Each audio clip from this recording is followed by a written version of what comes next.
I made brownies. I vicariously played several Resident Evil games in the past through friends, but this is my first time going in solo, without help, alone at night. I remember a lot of the problems with the original RE2, so I'm excited to watch how this remake plays out. From a safe distance, of course. You gotta stay calm. This is a horror survival game with stingy ammo and health pickups. If you freak out and your hands get shaky, you will waste precious resources. And at the same time, you've gotta manage meager inventory and puzzle solve your way around escape room style. Here, take the controller for a second. I gotta go to the bathroom. Nuh-uh, I'm not even touching that with a combat knife. Oh, come on, you just gotta sneak past one liquor and you're home free. Oh, and say hi to Tyrant for me. As much as this is a horror game, the real trick behind the scares is in the strategizing and puzzle distractions you'll be too deep in before something lunges at you from around the corner. Even with all the ammo in the game and perfect aim, you can't possibly kill every zombie. You have to keep some alive, thin the herd, board up problematic windows, and know when to run. Ammo and other items are scarce and precious, but your inventory space is even more valuable as you can only hold so many things at once. It's risky to scout out new rooms with dangerously low firepower while keeping your inventory open for new goodies, but it's even worse to find a crucial progression item with a full item pouch. Zombies are everywhere and take an insane amount of punishment to bring down.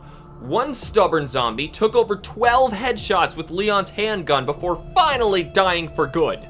You can get some lucky critical hits blowing up the head with a good shot, but other times zombies just seem to play dead for a while before getting right back up again. I found it helpful to slash them with your combat knife after they fall down to guarantee that they really are dead. To play this game effectively, you need to be paranoid of everything. Don't ever trust that something is dead. Never take your eyes off a threat. Move as slowly and safely as possible, and for the love of God, save your ammunition for the boss fights. Your save file can actually become unbeatable if you needlessly fire away all your ammo at the wrong targets. So you need to decide which threats you can tolerate being alive and what absolutely needs to die. It's a traditional over-the-shoulder third-person shooter while investigating rooms and trying to find puzzle pieces and relics that'll help you progress into the next locked-off section of the environment. Like we said, this game isn't one of those cheap jump-scare horror games. It's the kind that fill you with dread as you reluctantly tiptoe down a dark hallway towards the growling undead. Scares are spaced out between puzzle solving and just enough to distract you from the danger staring you right in the face. Also, you can only save at the typewriter, so don't play it risky and stray too far from that lifesaver for too long, or you might get swarmed and meet your untimely end, losing all of your unsaved progress. Some bosses are no joke and take some serious punishment, while also being capable of destroying you in an instant if you so much as take one wrong step. Now this is miles better than the original just by removing the fixed camera's perspectives and implementing a fluid combat system. You also don't have to wait a day and a half just to open a door. And when you finally win, you've got to play it all over again as Claire. Wait, what? The game looks incredible. The characters all look well modeled and animated, aside from the large variety of different zombies that you can encounter all in different outfits and body types. It's impressive. Yeah, I was kind of disappointed in Resident Evil 7 when pretty much every zombie goop monster thing looked exactly the same.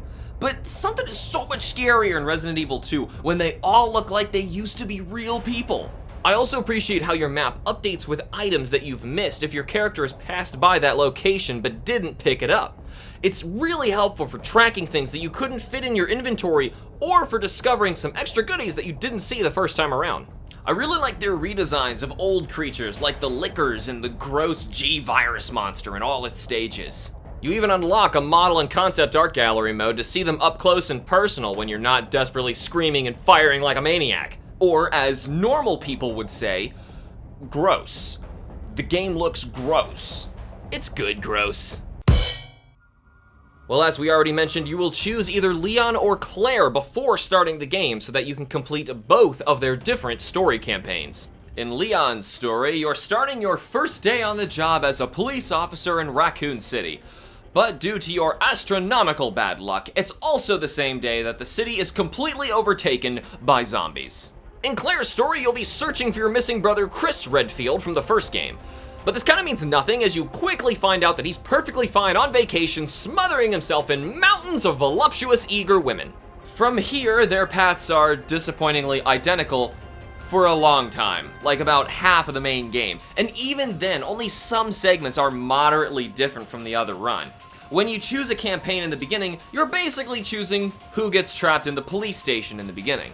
Though there are unique segments with either character, they don't both come together and tell a greater story, like at all. In fact, they don't even canonically make any sense together at all. Making matters even worse is the thought that some moments only happen if the other did something that helped or affected the other, but due to this awkward canon rewriting thing going on, neither story is completely without minor plot holes. Regardless, you'll inevitably get separated from the other character, trapped inside a police station, find an escape route, discover an underground corrupt facility, and battle a giant monster infected with this new virus. Neither story felt like a complete experience, but together they didn't do anything but convolute and weaken the main game's plot as a whole. Claire's side has some extra segments where you're protecting a young girl, Sherry, while Leon's side has some extra bits playing as the shady spy, Ada. Aside from that, the maps are all reused and puzzle piece acquisition is only slightly altered, making both playing nearly identically. This isn't winning any awards for story, that's for sure. It just occurred to me that there was music in this game. Yeah, I was so distracted by the gameplay, I didn't even hear it. Not sure if that's a sign of it being really good or bad. It really did help sell some bits though. It's not like the original game had a really recognizable soundtrack outside of Safe Room, so it didn't really strike any nostalgia chords. But there were some action sequences that had ridiculously unfitting music that sounded straight out of a 3D Sonic the Hedgehog game. Yeah, that just gave me flashbacks to RE5 and 6. If you're afraid of trying this just because it's a horror game, think of it more of a strategy puzzle action game, because honestly, that's what it really is. Do you eat plants when you're mortally wounded? Well, you're apparently not alone, though you're still a freak. This game is for smart players who think before they shoot. I could make all sorts of insensitive jokes right now, but I'm gonna resist the temptation. It's funny because Leon's a police officer. Dude! The positive gamer in me had a great time with Resident Evil 2, giving it an 8 out of 10. Though I really enjoyed the gameplay and structure of the game, a few elements stuck out to me as problematic and prevented me from having as much fun as I wanted, especially when playing the seemingly pointless second story runs. Even still, RE2 is a good time.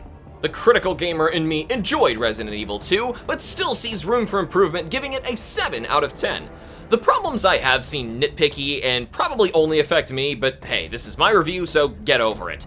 Plus, a lot of the game is referencing inside jokes and quirks of the original, so it's important to note that not all of those ideas were good ideas. But what do you think about Resident Evil 2? Let us know how your positive and critical sides rate it in the comments below.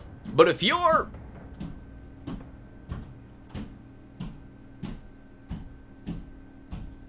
just too afraid to give it a try, then you're just playing with yourself.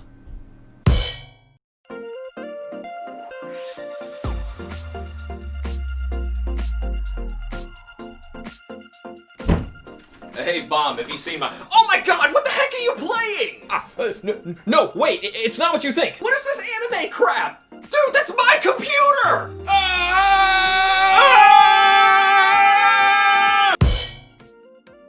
Alright, now you sit your butt down over there and just give it a try.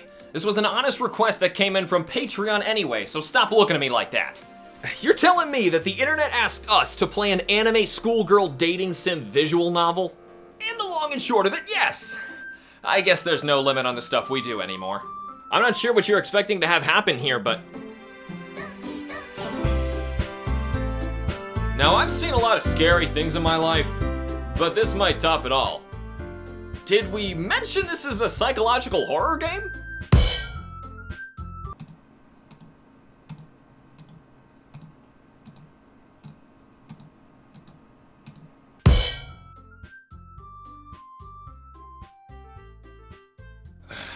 The illustrations and UI look great. I still have some complaints with the visuals, but I'll stow it for the story segment. Do you still need the eyes? It's really unsettling. Yeah, well, this game's about to get unsettling. Fair warning, we're gonna go full-on spoilers here, so if you haven't already, check out our full livestream playthrough of the game, shameless plug. And, it's gonna get a little messed up. If dark themes like depression and suicide upset you, do yourself a favor and just skip this one. Now enough stalling, let's do this! The story begins like a traditional visual novel where you play as a young high school guy who gets roped into joining an after-school literature club with 4 girls. You've got the childhood friend Sayori, the secluded one Yuri, the small feisty one Natsuki, and the friendly popular one Monika. Between afternoons with the club, you'll be prompted to choose words for a poem to write and share with the club on the next day. Your choices do determine which girls like your poem the most and lead you down various routes to experience different scenes with each of them. This is honestly the game for the first 3.5 hours or so based on your reading pace. However, this and pretty much everything else up to this point is just a distraction for the player. Though sharing poetry with the club will let you start to pick up on some darker implications in each of their lives. This culminates in your discovery of Sayori having severe depression. She's deeply troubled with her internal conflicts, and you can't help but feel for her, as no matter what you do, she inevitably spirals deeper into self-loathing and anguish. In our playthrough, we discovered through some heavy implications that Yuri is cutting herself when nobody's around. At this point, the game plays it off like it's nothing, leaving the player to piece things together, worrying over the safety of these poor, suffering young women. The game then puts you in another of several tough emotional decisions, but this time with deeper ramifications as you strain your mind trying to figure out the best outcomes to keep both Sayori and Yuri happy. And up to this moment, I thought the turn the game took was absolutely brilliant storytelling. It first lulled the player in with a false sense of security for several hours before taking advantage of their newly established bonds for the characters with heart-wrenching implications, leaving you wanting nothing more than to find some way to somehow make everyone happy, knowing that in the end, there is no way you can. However, the game opted for a different approach. You soon find Sayori dead in her room, hanging from a noose. Instead of this being a depressing scene, the game plays it off like a cheap attempt at shock value and nothing more, with staticky backgrounds and glitchy visuals and distorted sound effects. For me, the intended effect backfired tremendously. What should have left me in tears with the immense buildup and untimely loss of your close friend, the game was honestly trying to make a cheap scare out of it. And that alone was sadder than anything else at that moment. The immense disrespect towards depression only worsened from this point on, as you replay the game from the beginning with Sayori missing from the story, which should have been a painful experience. Reliving those events with someone missing in your life quickly turned cringy and disappointing as the occurrence and intensity of the glitchy game horror tropes littered this act. It quickly becomes apparent to the player that Monika, the only of the 3 girls the game doesn't give the player the chance to spend any meaningful time with, is self-aware that she is in a video game and is now altering game script and even deleting characters in order to limit your choices and forcefully win your attention. From here on, the game practically parodies real-world problems like depression and cutting, and uses them like satirical, hokey scare tactics. Swapping anime eyes out with real eyes isn't scary, it's corny. And so is pretty much everything else this game tries to scare you with from there on. Instead of feeling terrible for the characters at this point, the overindulgence of fourth wall breaking and shameless disrespect towards actual depression did nothing but have a counter effect on me. I felt nothing for them anymore, and if anything, I was just getting majorly disappointed. The scary thing about depression is that it hides in plain sight, and it doesn't need silly horror cliches to be frightening. Depression is scary because it can be something quietly hurting the people you love, and not in your face flashing with glitchy imagery and garbled visual static. Honestly, if the game used this to its advantage and utilized real-world depression subtleties to challenge player decision-making in order to somehow fight against the overwhelming odds and make everyone happy in the end, it would have been just as effective as a shock and tremendously more frightening than it was. Here's an example. Did you know that I've experienced nearly all of the awful things this game puts forward firsthand? Now, fortunately, the worst of it is behind me, but I still have the bloody notebooks and various knives to prove it. Would you have known that just by looking at me? Or even after hundreds, if not thousands of hours spent with me on this channel? That's why it's scary, because it's almost impossible to spot, and even harder to fix alone. Finding out that someone you care about has depression or suicidal thoughts is earth-shatteringly scary, but only if it's real. And glitchy visuals and hokey distorted music does nothing but break the immersion in a game from reality. If anything, this game got substantially less scary the harder it tried because of this separation. Coming from someone who knows this all too well, the attempts at making psychological disorders a cliche horror attempt at frightening me not only fell flat, but were downright insulting.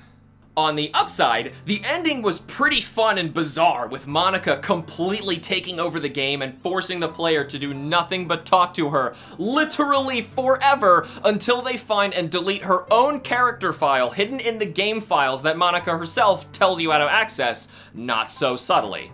I do like fourth wall breaking games and clever stories, and this one is full with tons of extra hidden lore and secret content tucked away in those game files. Reading those and certain poem entries imply that the writer honestly knows what this kind of pain really feels like. My biggest problem with this game is accepting the fact that the same person who nailed the execution of setting the player up in different moments with handling depression in your close friends is the same person who diminished their problems down to nothing more than ineffective, corny jump scares. Are you looking at me differently now that you know all that about me? Then at the very least, I hope you have at least this one takeaway. Depression isn't ever obvious or in your face. Nobody ever talked to me about it or tried to help me because even though I thought I was being clear that I needed help, sometimes the right people are just missing in your life. So pay close attention to your friends and family and be the one who's there for them.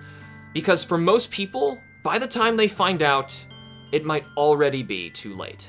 Oh, well, you know I'm always here for you. Come on, come here, you.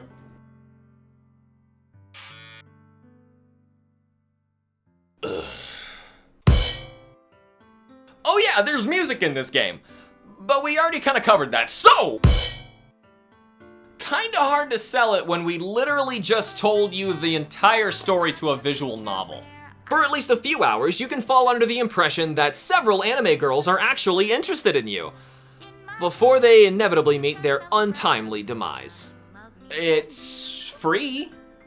If you saw this online as an 18+ visual novel and downloaded it because of that alone, I've got some bad news for you. The positive gamer in me was let down by the way that the story was handled, but still had a good enough time with Doki Doki Literature Club to give it a solid 6 out of 10.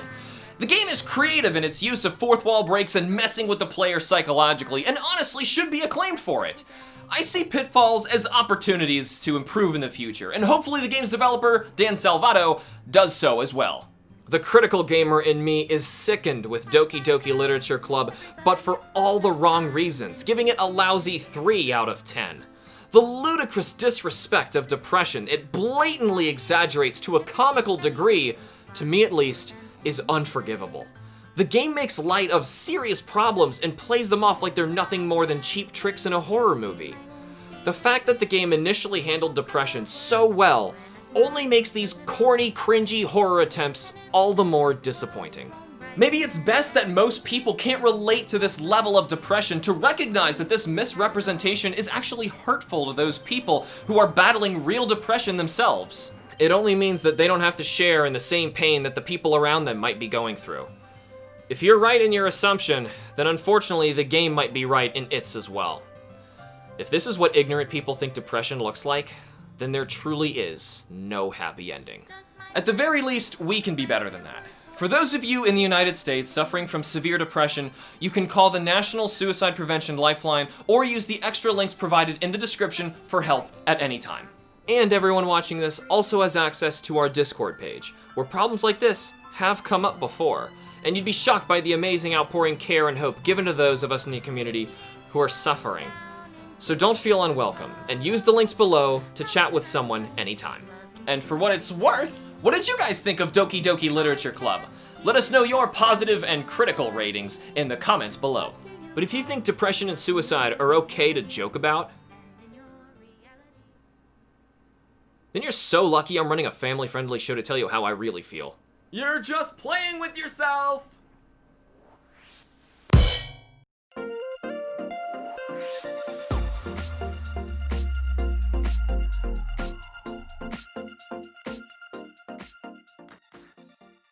Oh, whatever am I going to do? My hands are simply too cold, and I must have myself some new Rajang pelt mittens, or else my body will shiver away in this frozen wasteland. Oh, Hunter, do you have a minute?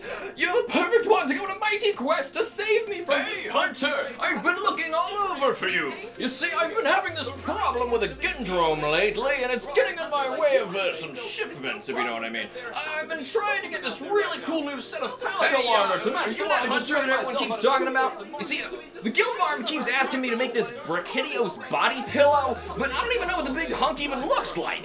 Could you do me a favor and go out there and hunt one so I can get out there and just sketch all Hey man, you're that hunter I was looking for. Hey man, have you tried these new parashrooms? Dude, they're freaking amazing. But I totally ran out. Like just now actually. And I was kind of wondering, since you're such a radical dude now, if you do me a solid and go Monster Hunter's on the Nintendo Switch! Now hold on, it's just a glorified DLC patch to a 3DS port.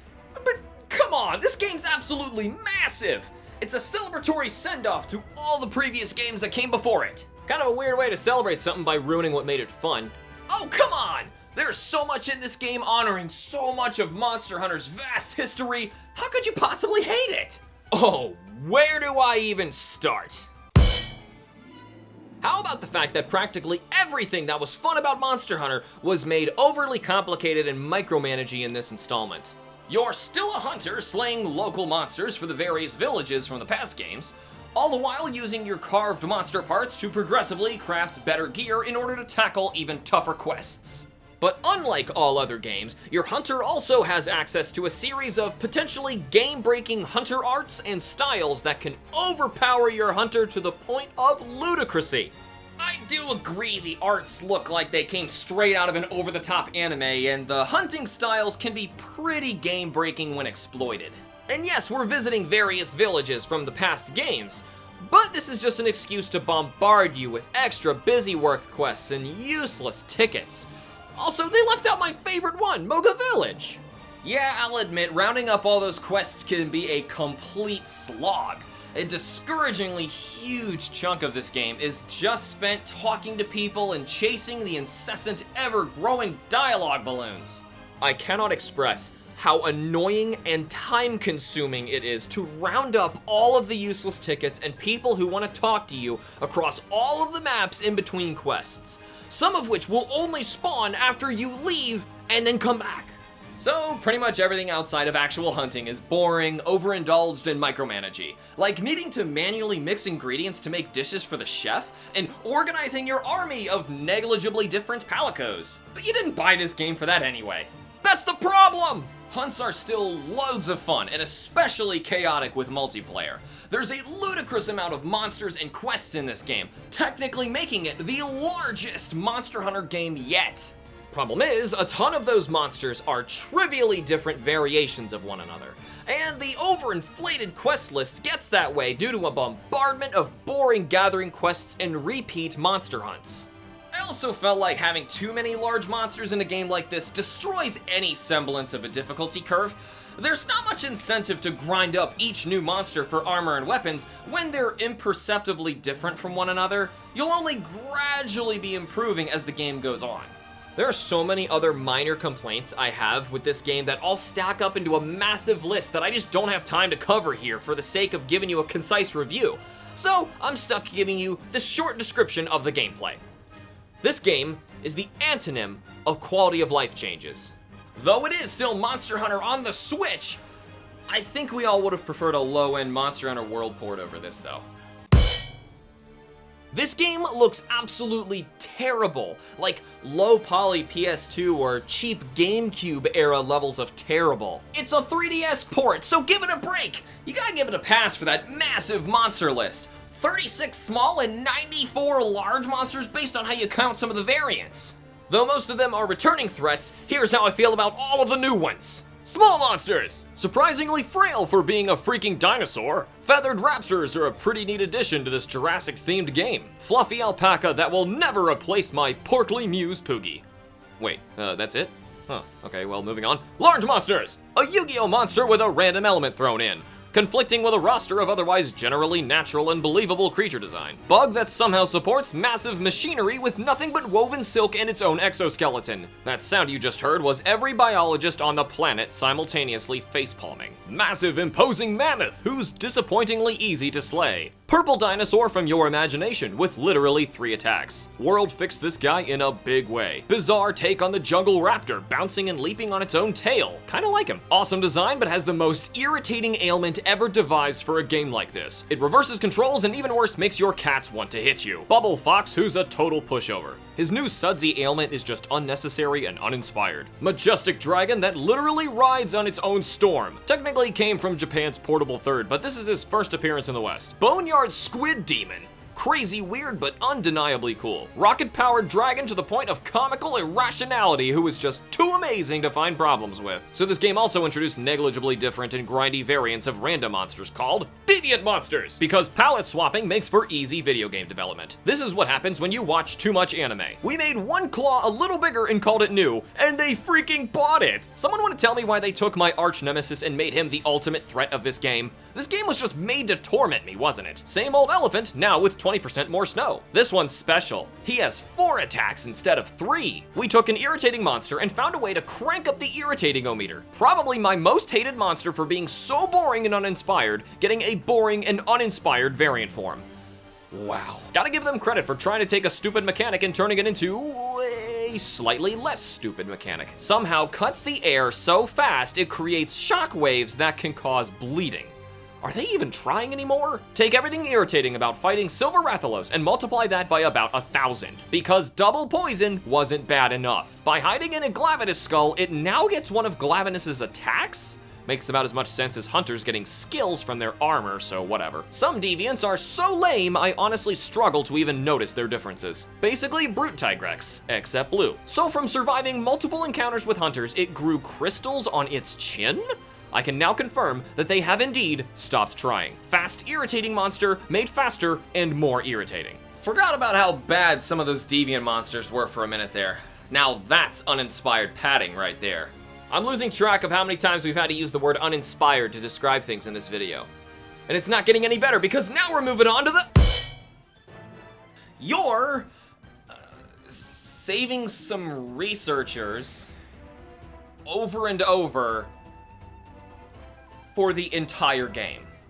What was supposed to be a celebration of Monster Hunter pissed in the face of what little story the others had by finding new depths to sink to.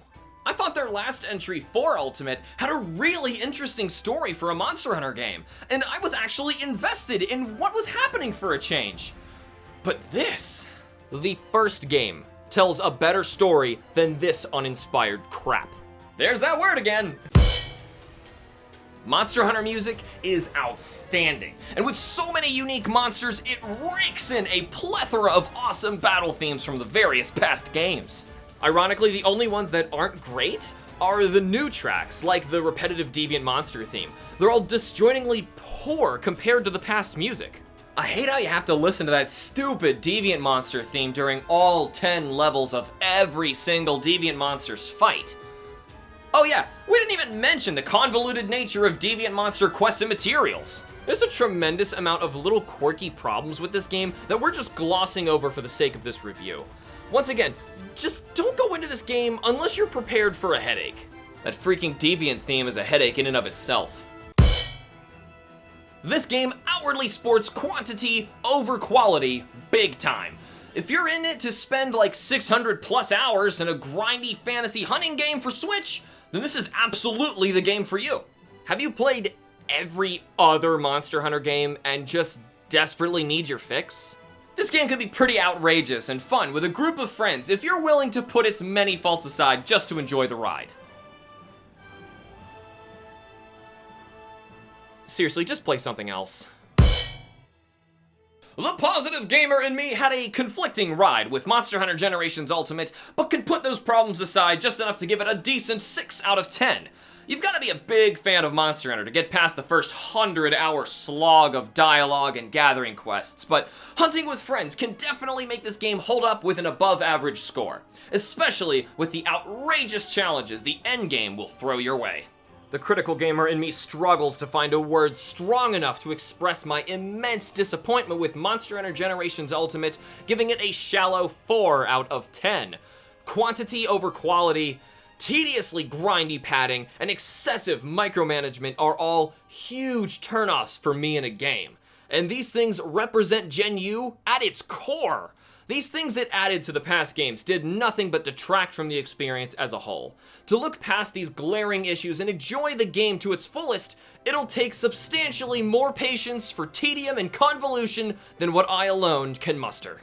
But what do you guys think of Monster Hunter Generations Ultimate? Let us know how your positive and critical sides. Rate it in the comments below. If you just want to tag along for the ride and check out all the cool monsters and quests the game does offer, then you can check out my full playthroughs on my channel of both the 3DS original Generations and the G-Rank expansion Generations Ultimate, shameless plug. We've also compiled a full list of all of our complaints with the gameplay in the original 3DS installment in another video called Everything Wrong with Monster Hunter Generations. So check that one out for more of the nitty-gritty on why this game gritties are nitties. But if you become so nostalgia blind to neglect the glaring faults in a game, then you're just playing with yourself.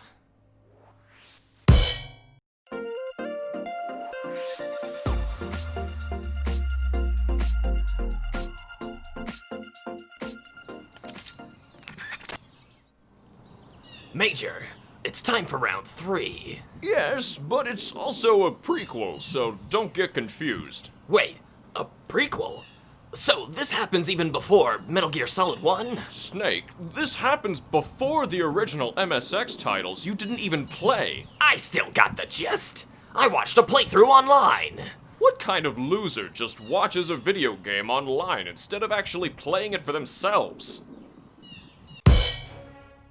Raiden is indeed gone, but instead of playing as Solid Snake, we're now transported to the past to play as his upcoming villainous father, Big Boss. You're codenamed Naked Snake in a game called Snake Eater.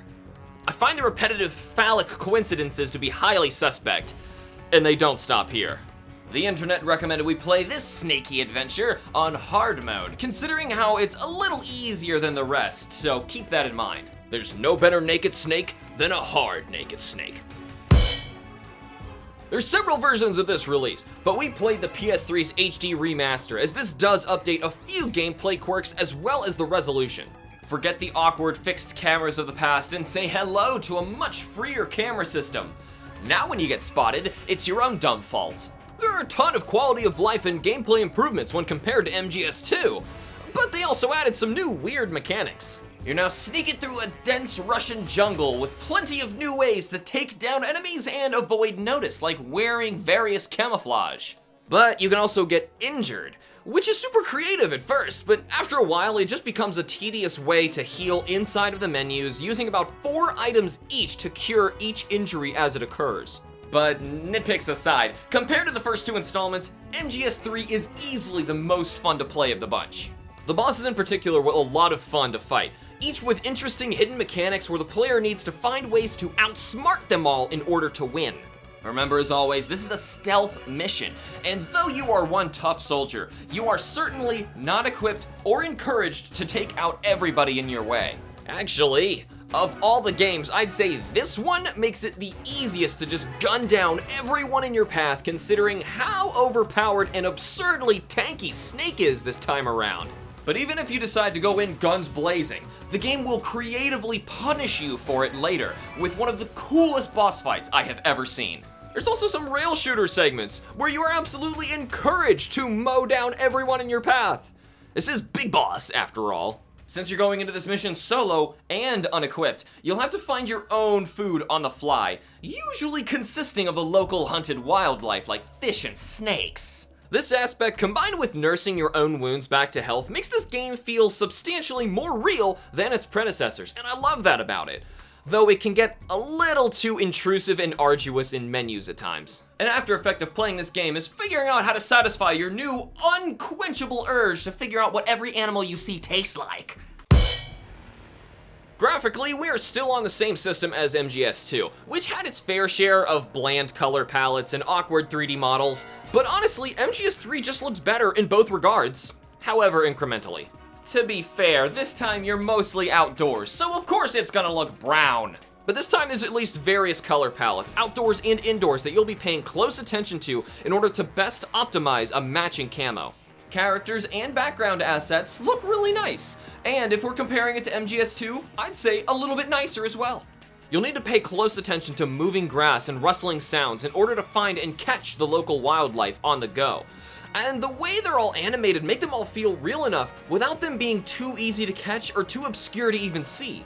This game is all about survival, so these elements really matter in terms of making it past the next group of guards or into the next facility. It's not just all brown, it's justifiably brown. Oh, come on! We're gonna avoid spoiling too much of the game so that you actually play it. Or just join us in our own Let's Play series, shameless plug. After a short MGS2 tanker-sized mission, Snake gets ambushed by his own superior, aptly named the Boss, where she defects to the Soviet Union under some suspicious circumstances. The Boss's defection results in a nuclear explosion detonating in Soviet territory, causing a massive national crisis incident, resulting in America being required to prove their own innocence in the explosion. But the only way to do that and appease Russia's demands is to prove your loyalty to your country and eliminate the Boss. And the only soldier capable of sneaking deep into enemy territory and taking her down is you. The Boss also commands the Cobra unit, a series of bosses you'll be encountering on your journey. They're not all as fleshed out as the MGS1 bosses, but they're still very interesting and super creative to fight. Without spoiling anything more, we all know going in, as this is a prequel, that at one point, Snake needs to kill the Boss and take up her mantle and carry on as Big Boss. What this story does so well is it makes you really feel for everyone, as all the characters and situations have memorable and emotional moments that tie into the greater story. What it does poorly is providing the player with some insanely long cutscenes before throwing them into scripted action sequences that they can't properly take breaks from. If you set the time aside for it, this game's story will blow you away, especially the incredibly emotional ending. I have never cried while playing a video game before, but MGS3 had me as close as I have ever come. It's truly tragic and magnificent. The codec is also back with tons of extra story embellishment and interesting conversations for those itching for more story. And as I said in my MGS1 review, this is storytelling at its finest. Even if you hate stealth games or shooters, the story alone is so good in Metal Gear Solid that you just simply have to play the series. And it might have just hit a new high in Metal Gear Solid 3. The music in 1 was amazing, but 2 was a little bland during its gameplay, and 3 was composed by the same team as 2, but managed to turn it all around with a great soundtrack. And that outstanding James Bond themed intro song is too amazing not to mention. It's a bummer Konami is such a stickler for YouTube copyright claims. Get this, they claimed all monetary rights to our MGS2 review because of some of the music being used. Which, by the way, was totally within our rights when used for review purposes, but according to Konami, this isn't even a review, even though I quite literally segment the game into features and rate it at the end. Maybe their absurd money-grubbing and self-righteous perspective is why they only remade MGS3 for a pachinko machine! If you've played Metal Gear Solid 1 and 2, then you absolutely must follow them up with this masterpiece. Do you drool over local wildlife, wondering what they all must taste like? Don't let the fact that MGS3 is a prequel turn you off. And I'd still recommend you play this series in release order instead of the order of canon. Konami, if you're watching this, I just want to remind you that this is a review video, and you make video games. They're too far gone, man. Just let it go. I know. The positive gamer in me was thrilled to bits with Metal Gear Solid 3, giving it a perfect 10 out of 10. The story, gameplay, presentation, and even the sound design are all on par with the tremendous achievements of the original PS1 title. I often debate which one I honestly think is better. And for that question to even arise, it would be wrong to rate this game with anything less than a 10. The critical gamer in me was truly surprised with Metal Gear Solid 3 for surpassing 2 and nearly eclipsing 1 in my head, giving it a well-deserved 9 out of 10. Though it's absolutely outstanding, there are some segments that bothered me and mechanics that overstayed their welcome a bit. But in the end, I still adored the ride and highly recommend it alongside the others. But what do you think? Tell us how your positive and critical sides. Rate MGS3 in the comments below. But if you don't think this is a review, dude,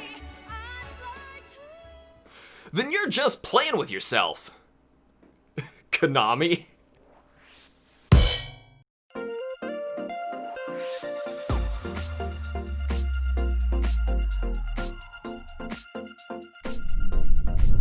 Alright, we're in space. Please be Metroid. Please be oh my god. No way. No way. No way. Oh my god. Oh my god. Oh my god. Oh my god. Oh my god. Metroid. It's Metroid 4. Oh my god. It's Metroid Prime 4. It's real. Oh my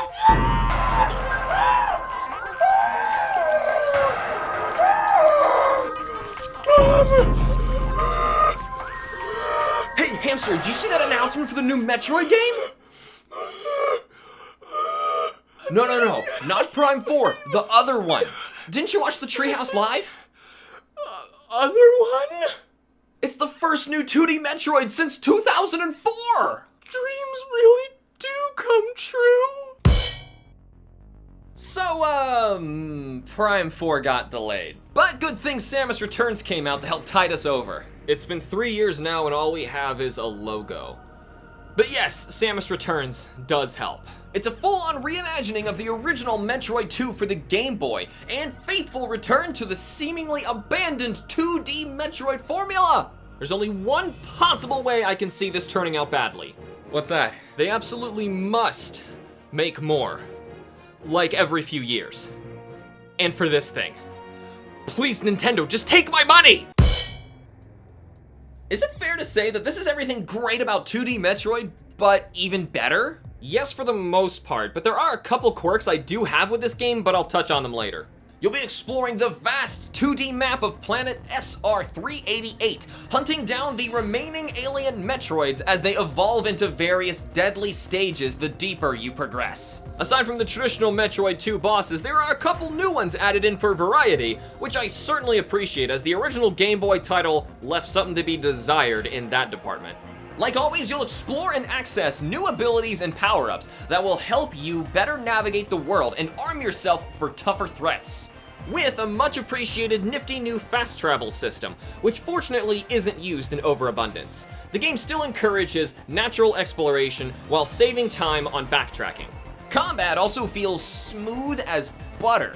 Now you can hold L to enter free aim mode and shoot in literally any direction. This feature alone feels awesome to utilize and works perfectly with overcoming the game's many hazards. But they also added a new melee counterattack that I've got some problems with. Enemies flash before quickly striking Samus, giving you the chance to counter and lay waste to them. It's a good idea at first, But when the best way to handle pretty much every threat in the entire game is to bait, counter, and then fire until dead, you've slowed down pacing tremendously. Now come on, you don't have to fight with counters or anything, but at higher difficulties and especially Fusion Hard Mode, it's definitely an extra safety measure that'll help protect you at the expense of traditionally running and gunning. You've also got access to some new Aeon power-ups never seen before. Think of them like using a sci-fi magic meter. Scan Pulse can reveal some of the map around you, Lightning Armor protects you from damage, Beam Burst turns you into Sci-Fi Rambo, and Phase Drift slows down time for some puzzles. Metroid games are great with creating unique power-ups and abilities that help you both in progression and in combat. But these abilities are all geared toward one or the other, and that's a bit of a disappointment. But still, this game plays perfectly well as is, and I'm glad to see the developers at Mercury Steam trying new things while also improving on what made the game so great to begin with. My biggest complaint with this game is that it has 3 file slots and 3 difficulties to 100%. So that leaves me with a perfected cartridge and no way to casually restart without dedicating myself to a brand new 100%ed playthrough. And that is possibly the best problem to have with a game. I'm the reason I can't play you anymore! Even though this is a 3DS title as opposed to launching in HD for the Switch, the game still looks pretty good. I gotta say, I almost never use the 3D slider on my 3DS, but I was told to try it out for this game, and it blew my mind! The depth in the 2.5D caverns is insane and full with motion and life, and that's something that you can only experience on the 3DS. Oh, and when you start a new file, do yourself a favor and crank up that 3D slider. The introduction sequence has some seriously amazing artwork that only looks cooler with depth. Also, just saying, this is the absolute coolest Varia suit Samus has ever worn. Same for the wicked cool Gravity suit and Zero suit. I'd pay good money for these designs to get into Smash Brothers. Seriously, I'm so sick of the other M designs. The only thing holding this game back from looking any better is the 3DS itself. It's squishy. For the most part, it's the same subtle storytelling from the original, but with some extra lore and connections to the other games thrown in.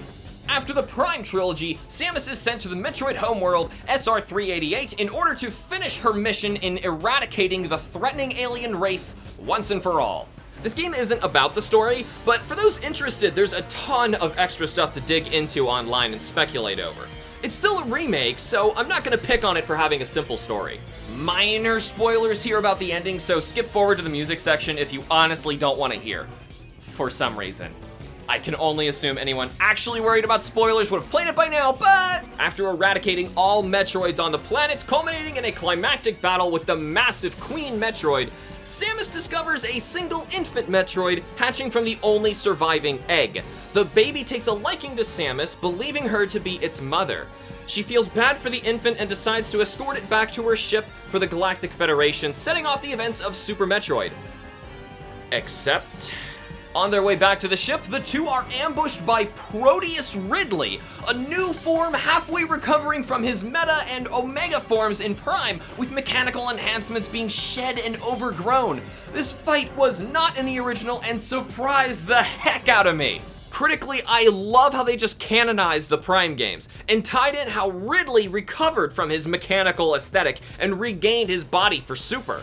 The fight itself is also wicked fun and full of references to other titles, with a new Ridley theme remix for each of his 3 phases. As for my positive side,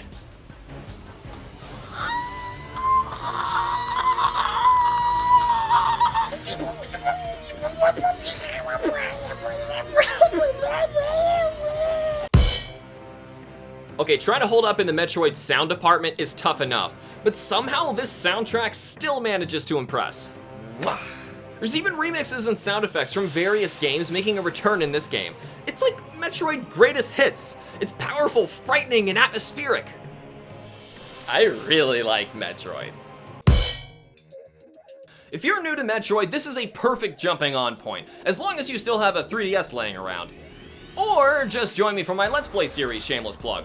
This is Nintendo recognizing dormant potential in one of their best franchises and finally making good on revitalizing it. Now let's just hope that the next one isn't another decade and a half wait. If you're into speedrunning, Metroid games are famous picks, and Samus Returns offers 9 different ending animations based on your time and difficulty. If you're into that. I just looked them up. I 100%ed this game so hard I can't play it anymore without ruining my save files. So I need you to play it for me, please. The positive gamer in me had crazy expectations with Samus Returns and was still thrilled to bits with the game, awarding it with an outstanding 10 out of 10.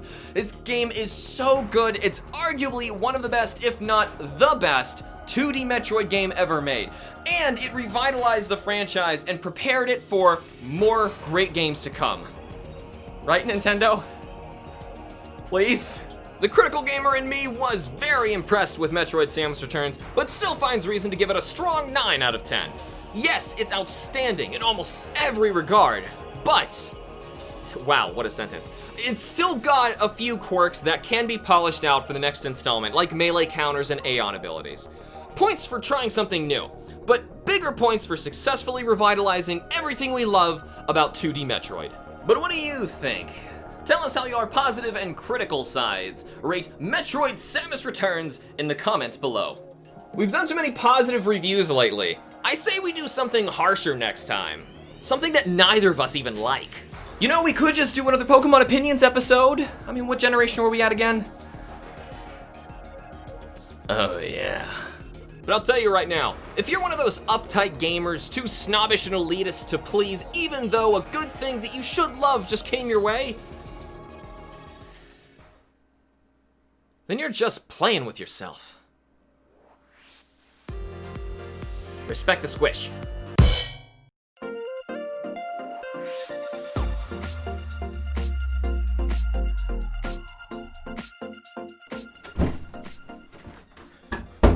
Hamster, we gotta get out of here.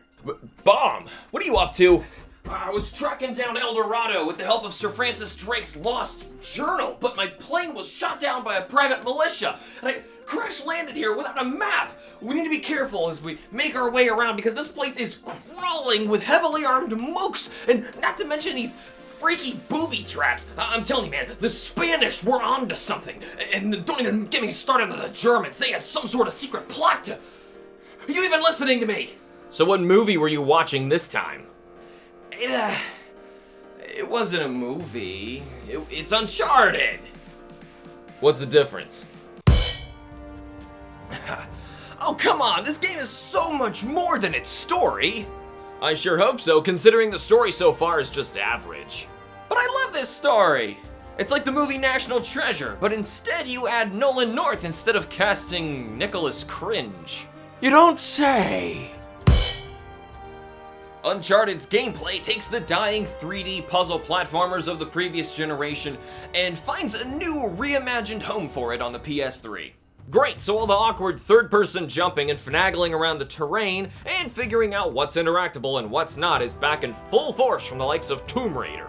But it's not even close to being that finicky, though some jumps and climbing segments might leave you a little frustrated. Also, like Tomb Raider, there's some third-person shooting segments that leave something to be desired. They simply feel like padding between cutscenes and puzzle platforming. But those segments were particularly revolutionary, with smooth controls, lots of weapons, melee combat combos, and ways to take cover and use the environment to your advantage. I specifically remember some shootouts and enemy ambushes that were particularly challenging. There's also these vehicle-driven action sequences where you need to manage swerving to safety while also shooting enemies and obstacles in your path. It's fun and all, but once again only appears when the plot demands it. I found those parts to be a nice change of pace and really made me feel like I was playing a role in an intense action movie. I will say though that because of this plot-first gameplay follows formula, you won't really have any traditional bosses or even realize how far you are in the game unless you're really like counting chapters or something. And the final boss is more like a final encounter and isn't very climactic as a fight in and of itself.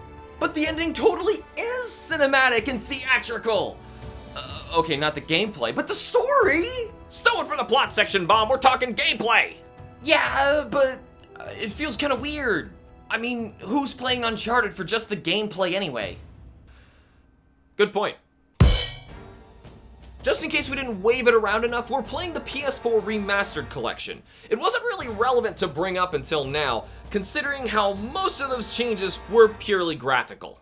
This game looks amazing. Naughty Dog does an amazing job of color theming each scene to match the pacing and the plot by the use of changing sunlight and environmental colors to both make the player feel the intended cinematic effects, but to also really feel like they're progressing in a meaningful way. You can get a better look at how this works with their extensive concept art galleries that you unlock throughout the game. I've gotta say, I really wish more developers utilize color and presentation in the same way that Uncharted makes it all feel so natural, like a cinematic movie. This does so much for the story that... Come on, can we just move on to the story already? This game looks great on the PS3 and the PS4. We good? Good! Bam! Done! Moving on!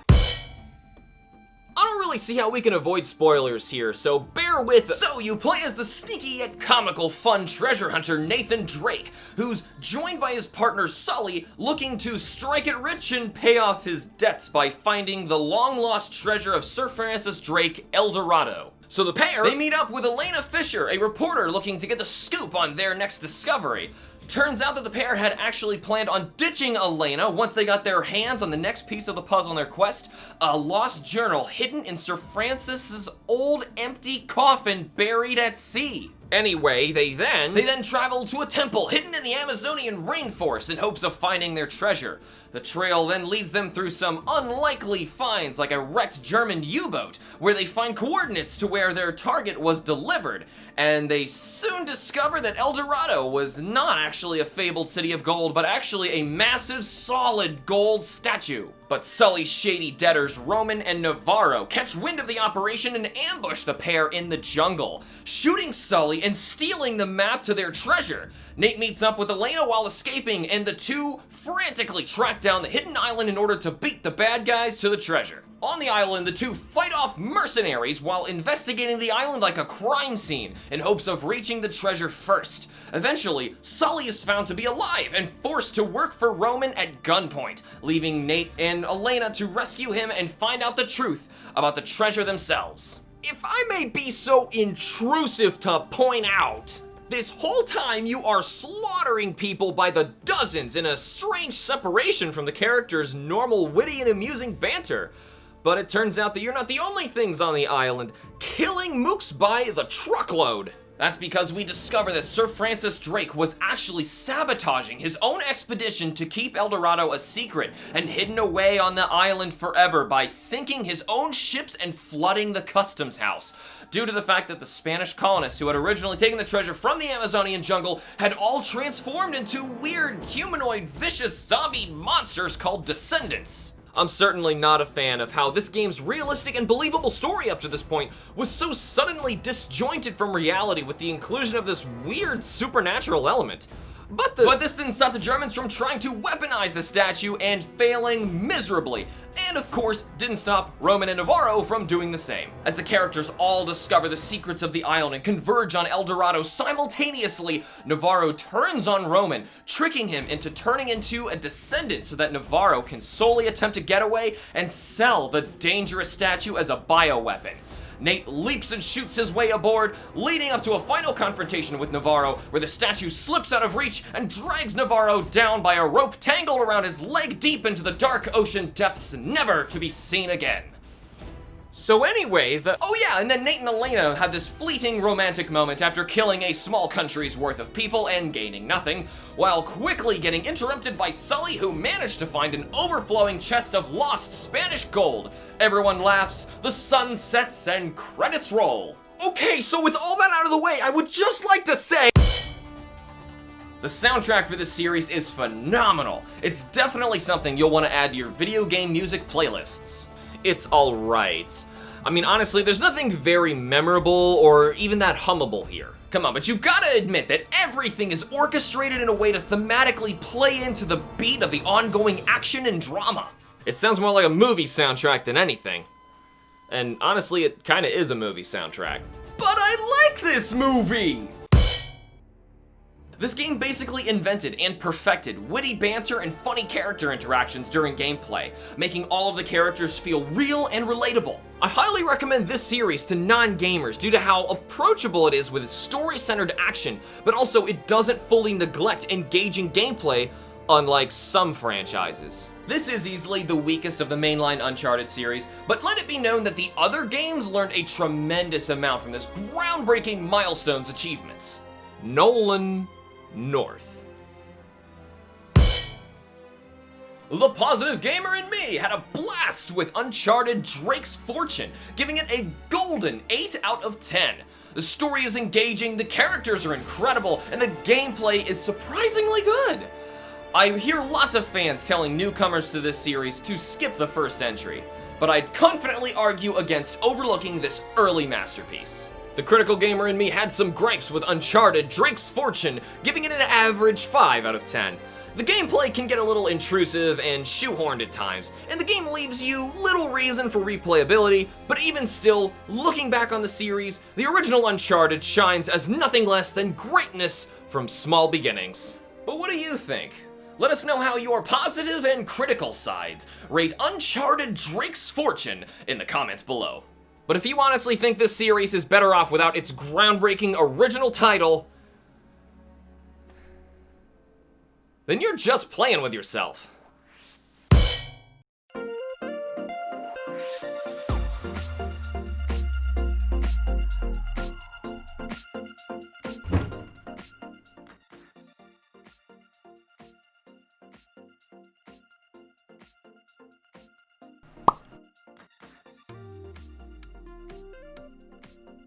Hamster, I've been looking for you. Witcher, what can I do for you? I'm here about the notice. There's been an awful archospore growing in my garden lately, and it needs to be taken care of immediately before someone gets hurt. Don't you mean before you get hurt? Archospores only sprout in places where terrible crimes have been committed. What are you not telling me? Now, I had nothing to do with... Oh, come on, did everything crash again? But you're a Witcher. You can fix it, right? Right? Finally, we get to review the Witcher series, starting with the original. Even though we're playing the Enhanced Edition, this game is buggy as all get out, and more prone to crashing than Hot Wheels and Beyblades. Oh, hold on, did that one just show how old we are? Geralt remembers Hot Wheels and Beyblades. So, is this title worth playing before the others? Or is it too buggy and outdated to even play at all? Let's find out. It's too buggy and outdated to even play at all. Now hold on! Let's be fair here. This game was created using BioWare's Aurora engine and was inspired by point-and-click adventure games, but spiced them up with some action-adventure combat. Considering what it is, this game is tremendously impressive. Oh, I wasn't complaining about it being inferior to games that came out a decade after it did. That's obviously unfair. I'm complaining about its massive bug list, the crash tendencies, and the game-breaking glitches. Yes, those can be frustrating, but the gameplay is still pretty incredible for what it is. There's really nothing else like it. Thank God. You play as professional monster slayer Geralt of Rivia, the Witcher for hire traveling the world fighting off monsters and desperately trying to choose the lesser from two evils in a tight balance between rocky racial relationships and politically catastrophic situations. This game can only be played with mouse and keyboard, and you can feel really awkward point-and-click adventure aesthetics during combat. You'll be repeatedly clicking on enemies to attack them in the same way that you click on loot and walk over and collect it. This occasionally causes accidental attacks, hitting friendlies, resulting in an absurdly strong headhunter to follow you to the ends of the earth until you are dead. If this happens, it's basically game over. But that's because this game has a tremendous focus on real meaning behind your choices, not only in combat, but in dialogue and in who you choose to help through your side quests and in the main story. I was shocked at how many possibilities were packed into this title, some decisions not even taking effect until chapters later. However, this compiled on top of the already complicated combat system with 2 swords based on enemy type, 3 different fighting styles to fit various situations, 5 magic attack varieties, side-slotted weapons, craftable bombs, potions, blade oils, a massive skill tree. It's a lot to take in. Honestly, that stuff comes naturally, as you'll be much more focused on making good decisions and trying to stay neutral. You'll lock yourself out of some quests, shops, and character interactions based on your choices. It's like a full-on D&D game with all the choices and real consequences. You still absolutely need a guide for this game. Though there is an extensive journal and quest tracking system, it can be quite cryptic and sometimes flat out wrong. I'd also recommend reading up on the wiki's bug list to know how to avoid accidentally pushing the game's buttons the wrong way and causing crashes. Honestly, crashes alone are what hurt my impression of this game more than anything. In a perfect world where it ran exactly as expected, this game played phenomenally. Aside from the long runs from town to town, looking for certain characters to spawn, plot to progress, and collecting the right amount of items for side quests with a very limited inventory size, there's still tons of other mini-games, side quests, and quirks that let you progress characters' dialogue and get some rare items or fill up on cash, like dice games, drinking, fist fighting, contracts, and... say it... romance cards you obtain like trophies by sleeping with various women throughout the game. The art was made to look like old raunchy illustrations, and because of this, got censored in some versions of the game. However, the enhanced versions returned them to their, full-bodied states. Yeah. We need to make sure this game checked every single box for being M-rated, and turning women into literal sex objects and collecting them like Pokemon cards certainly did the trick. Right, like the fervent racism, violent gore, drug and alcohol abuse was all brought down by a little sex appeal. For what it is, this game looks outstanding with full day and night cycles, impressive shading and lighting effects, and well-modeled animated creatures and characters. Sounds like you need some meditation to rethink all that. Some character animations look laughably terrible, and those lighting and shading effects mean nothing in one of the game's many pitch black, and I mean pitch black, caves and crypts. But the characters and creature designs are all well thought out and executed, all complete with in-depth journal entries updating as you play the game, and customizing your playthrough based on Geralt's choice interactions. But Triss looks like a desperately slutty crack whore. Characters move and talk in unnatural ways during normal conversation, and large sections of the game end up muddled by consistent dark, gritty color palettes. The game still looks great for its time. There were plenty of much better looking games in 2007. Mario Galaxy, BioShock, Uncharted, just to name a few. Those were all big budget AAA titles, whereas this was a Polish no-name development team's breakout game. It doesn't change the fact that this game is still very unsettling and very, very brown. I think Hamster will agree that this is by far the best part of the game, but even still, we can't really discuss it without spoiling a good chunk of it, so be warned. Very long story short, Geralt wakes up with amnesia after events unexplained from the books in order to help the player start fresh in the new world. You do know that The Witcher is based on a book series, right? Geralt is found and taken to Kaer Morhen, where he and his fellow Witchers are attacked by a powerful group of mutants called the Salamandra. After dealing heavy damage to the fortress, the Salamandra escape with precious Witcher equipment, leaving Geralt and the others no choice but to hunt them down and find the reason behind this attack. Traveling to Vizima, Geralt rescues the young Alvin from a monster attack before the boy floats menacingly in the air, chanting an elven prophecy of foreboding destruction.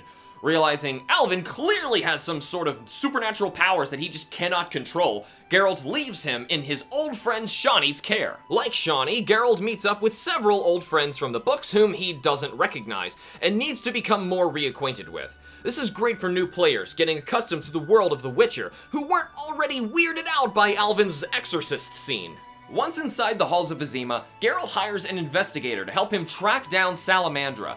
This leads Geralt all over the place, caught in the middle of political intrigue, backstabbing, and all sorts of trouble. A racial war breaks out between the ostracized elves and dwarven Scoia'tael clan and the elitist human knights of the Flaming Rose, where Geralt must pick sides and make enemies. During this debacle, Alvin is given an amulet for protection for his own powers, and it's revealed his visions and possession incidents can become much more intense left unrestrained. even transcending time and space. During all this, Geralt realizes that his private investigator was long murdered, and the leader of the Salamandra has secretly assumed his identity through magic. Geralt executes a plot to trick the Salamandra without giving up the knowledge of this guise, resulting in his eventual killing of the Salamandra leaders. But the war rages on, and Salamandra strangely keep on fighting as if nothing happened. During a particularly stressful moment, poor Alvin freaks out from the impending danger and uncontrollably teleports away. Vizima burns as the city is in complete war between its own races, with the Salamandra still operating in the shadows.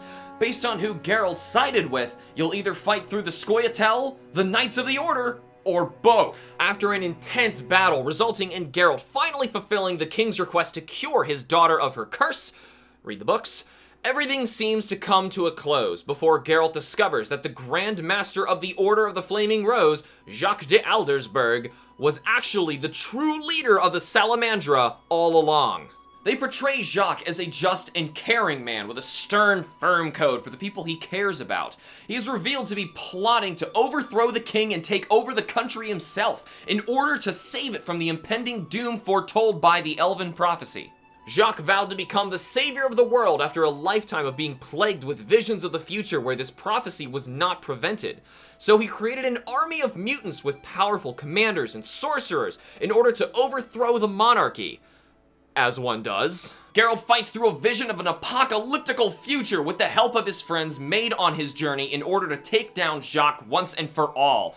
But after coming to and looting the Grand Master's corpse reveals that he was carrying the one-of-a-kind amulet given only to Alvin. Dude, what?! King Foltest commends you from saving his life from this planned uprising, and moments later an assassin nearly kills the king, saved once again by Geralt, setting up the events for the sequel, Witcher 2: Assassins of Kings. Whew. Trust me, this was making the long story short. There's still so much more we can't talk about just because we'd be here for hours. If you're in it for the story in Witcher games, this first one has it in droves. Hold on, why didn't we just say that and move on with our lives? Huh. Well, that Alvin twist was really freaking cool. This soundtrack is pretty darn good. If you're familiar with The Witcher 3's magnificent soundtrack, then you will recognize the same levels of effort and thematic scores with this one. It's honestly good enough to play and trick someone to thinking you're actually playing one of the newer Witcher games. It's honestly shockingly good for its time. I will give it that. Everything is done in a way that ebbs and flows with the ways that the player is meant to feel about the situations. You're tossed between caring about characters and trying to save them while being given tough decisions affecting the major plot as a whole. It just feels right. The scariest sound is when the music suddenly stops seconds before the rest of the game fully crashes, losing all of your progress. We should also point out here this entire game is fully voice acted. Every dialogue tree in every variant of every playthrough results in unique, fully voiced speaking roles by the cast, most of which return to fill their roles in the other Witcher games. Even still, most of them are voiced pretty poorly, and sometimes to a comical degree. But even still, that's really impressive! Sometimes even the sound effects and the user interface just sound great. I'm so conflicted with this game, I have no idea how I'm ever gonna... If you're already a fan of The Witcher and its story, do not miss the chance to experience this incredible game.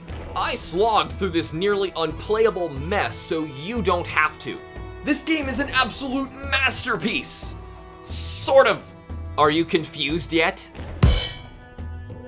The positive gamer in me had low expectations going in with The Witcher, but was astounded with the incredible ride, awarding it with a well-earned 7 out of 10. Sure, awkward combat and bugs got in the way of my enjoyment, but the rest of me adored the fully realized world where choices truly matter, and yet the story is still nothing short of impressive. The critical gamer in me was appalled at the glitchy embarrassment that is The Witcher, giving it a grungy 4 out of 10. Though it has its merits, I will never play this game again. However, due to its consistently discounted, already low price tag, its value is certainly not up for debate, which in the end makes this game all the more worth it for fans of the series. But what do you think about the original Witcher? Tell us your positive and critical scores in the comments below. But if you think glitches and bugs alone make a game not worth playing, then you're just playing with yourself.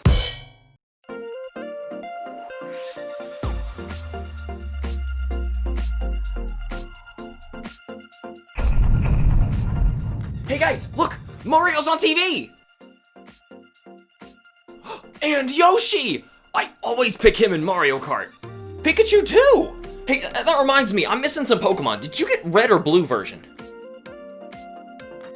Hey, what about Zelda? At least you got a game on the N64.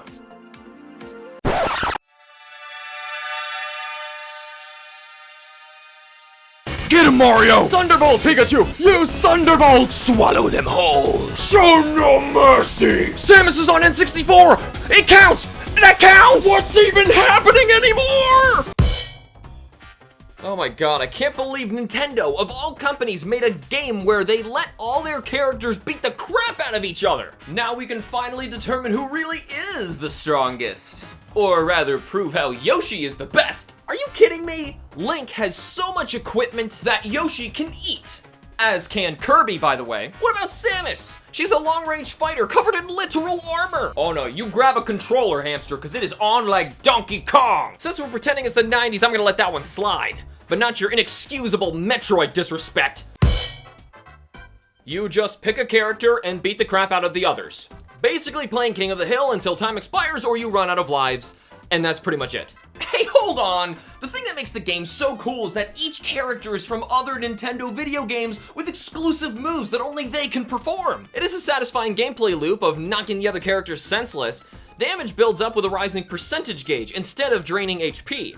The higher the percentage, the farther you'll soar when hit. So you get hit too far and you won't be able to make it back to the stage. Mario can shoot fireballs, Link can throw his boomerang, and Pikachu can use electric attacks. There's even tons of Nintendo items like the Bob-ombs and Pokeballs to use throughout battle. I know it might be hard to explain to younger generations, but there was nothing like this in gaming at the time. And battles like these only took place while playing with toys and friends, imagining who would really win in a fight. Multiplayer is the main draw here, but there is a single player mode in the form of Classic Mode. It's a series of predetermined battles against the rest of the cast, with bonus stages scattered within. The first bonus stage is Break the Targets, where every character has a personalized challenge where you need to hit all of the targets as fast as you can. You need to understand your character's moveset well in order to beat these challenges, and they're actually a lot of fun. The next one is Board the Platforms. It's similar to Break the Targets in gameplay, but not nearly as fun. You literally just stand on all the platforms. Well, the next one is Race to the Finish, where some bumpers and a fighting team of polygons try to stop you as you make your way to the ending.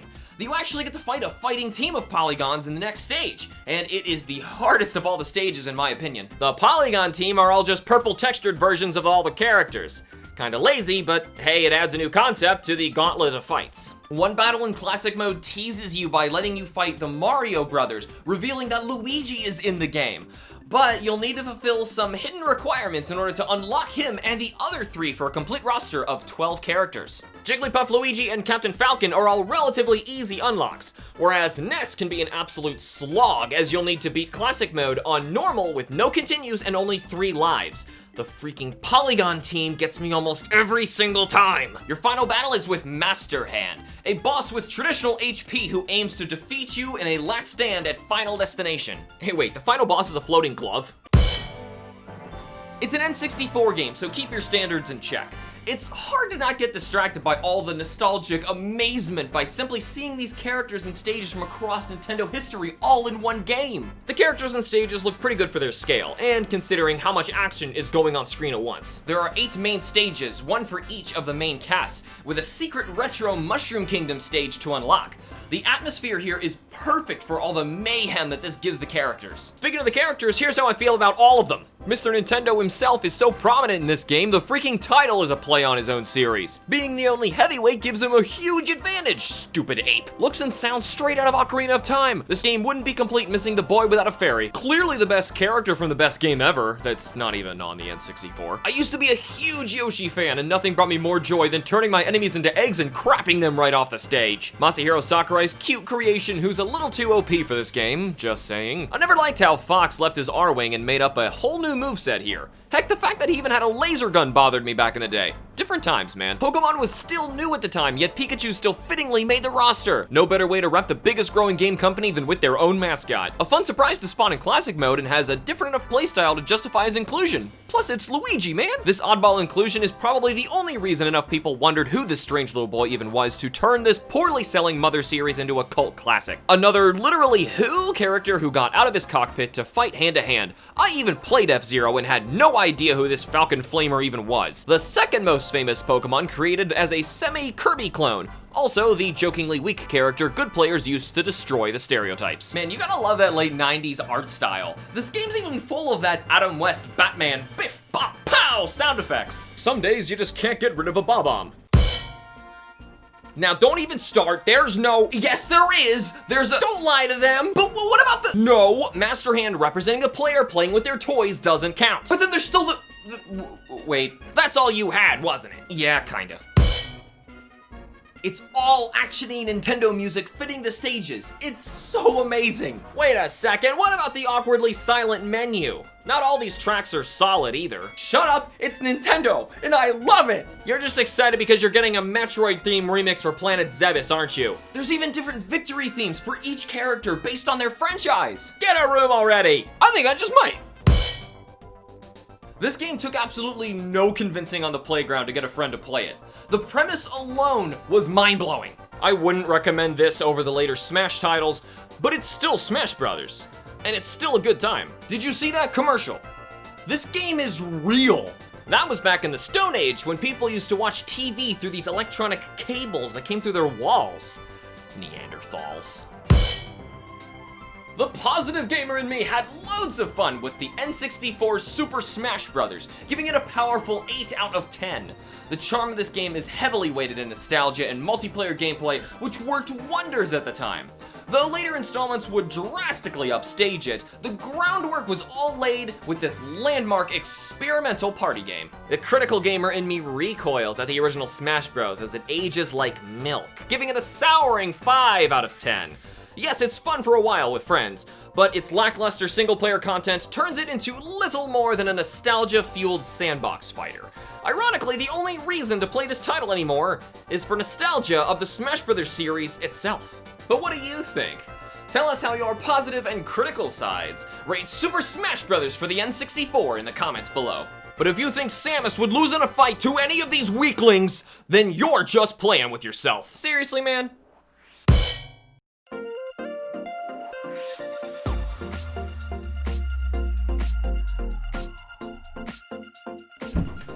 I am mildly perturbed, peeved, I say. I'm put off, I'm irritated, miffed, irked, riled, vexed, and overall discombobulated. And I'm just shocked. Doesn't it bother you when the video game industry creates an entire genre that's just named after another single video game's legacy? Excuse me, but what?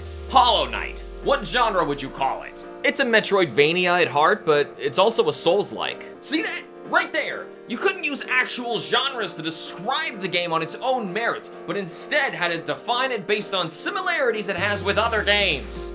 But it's a lot like Metroid, and Castlevania, and Dark Souls. What's wrong with that? But Hollow Knight is so much more than that! I hate how those uninspired genres just limit games and force us to only view them in the shadows of what came before. Whatever happened to action adventures, or 3D platformers, or first-person shooters? Real genres define the gameplay and don't limit our understanding by forcing us to establish game-to-game unnecessary relationships. What the heck are you playing? Oh, this? This is God Eater. It's a Monster Hunter-like. Oh my god, you're part of the problem! Okay, let me see what this game's all about. I swear I'm not finishing this video until I create a proper genre title for it. Good luck with that. It's got a lot in common with Monster Hunter, and it's just easier talking about it in direct comparison. Even so, maybe all that means is that derivative games like Monster Hunter are genre defining and we should create terms to reference that. Did you know that in Japan, the genre Metroidvania is written out as search action? That makes so much more sense now that I think about it. So what would you call God Eater? Well, it's clearly inspired by Monster Hunter, but I'm finding a lot of interesting quirks that make it stand out from the expected formula. Better than saying it's just a Monster Hunter ripoff. Don't be silly. That's Dauntless. The meat of the gameplay is in taking on missions to slay wild origami, an invasive alien species that have all but completely wiped out all life on the planet. The origami come in a vast variety of shapes and sizes, some looking fantastical and others mechanical. They're all completely made up of what are called auricle cells that form into different body types based on their single core. The only way to effectively kill an origami is to weaken it and extract that core. The problem is these things are virtually indestructible, and the only way to even leave a scratch on an origami is by using weapons made with auricle cells themselves. And of course, the only way to get better weapons is to challenge and extract better loot from tougher threats. So at first glance, this is exactly like Monster Hunter, but with a little bit more flavor. You even challenge progressively tougher missions in higher ranks after completing story missions, even though these seem to scale to each level that you fight in, as opposed to Monster Hunter's only low rank, high rank, and G rank tiers. I'm gonna stop you right there, because there's so much more to the gameplay here. We didn't even mention that on top of having several melee weapon classes to master, each one can seamlessly morph into one of several firearm weapon classes at the press of a button during combat. I love that I have the versatility of both a melee and a firearm weapon of choice at all times. Oh yeah, and your weapon can morph into one of several shield classes on top of all that.